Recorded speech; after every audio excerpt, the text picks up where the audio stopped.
வணக்கம். KPK king kitchen channel.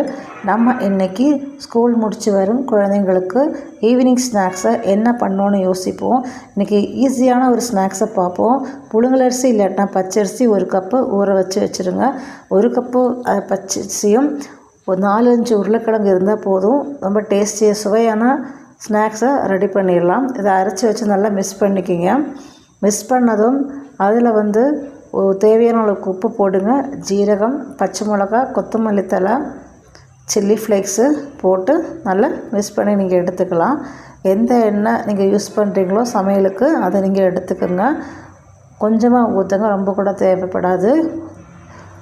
சின்ன சின்ன உருளையாக நீங்கள் போட்டிங்கன்னா உள்ளே நல்லா வெந்துடும். பெருசாக நீங்கள் போட்டினா உளுந்து விடாமல் இருக்கும். ஸோ அது டேஸ்ட்டு கொடுக்காது.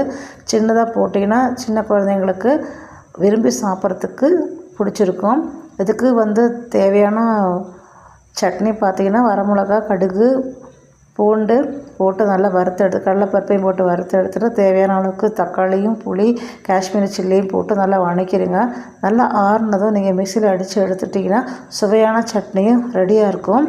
இந்த ஸ்நாக்ஸுக்கு பார்த்திங்கன்னா இந்த துவையிலேருந்து தக்காளி சட்னி மிகவும் டேஸ்ட்டாக இருக்கும்.